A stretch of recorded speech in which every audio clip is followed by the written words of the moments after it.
ঘরের ভেতর গাছ মানে শুধু সৌন্দর্য নয়, হতে পারে মৃত্যু। আজকাল অনেকেই ঘরের মধ্যে ইনডোর প্লান্ট রাখেন। ঘরের সৌন্দর্য বাড়ে, অক্সিজেন বাড়ে। কিন্তু আপনি জানেন কি, গাছে অথবা পাত্রে জমে থাকা পানিতেই জন্ম নেয় মশা। এই পানির উৎসতেই জন্ম নেয় ডেঙ্গুবাহী এডিস মশা। আর এই ছোট্ট একটি ভুল থেকেই আপনি হতে পারেন পরবর্তী ডেঙ্গুর শিকার। তাই গাছ রাখুন, কিন্তু খেয়াল রাখুন গাছের নিচে যেন পানি জমে না থাকে।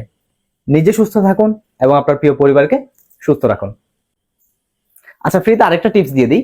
বাইরে থেকে আসা মশা যেন আপনার ঘরে ঢুকতে না পারে, তার জন্য আপনার বাসার দরজা, জানলা এবং বাথরুমের ভেন্টিলেটরে ব্যবহার করতে পারেন আমাদের এই ধরনের কাস্টমাইজ মশারি নেট। এটি ফিটিং করা একদমই ইজি। আমি 1 মিনিটের মধ্যে ফিটিং করে ফেলবো।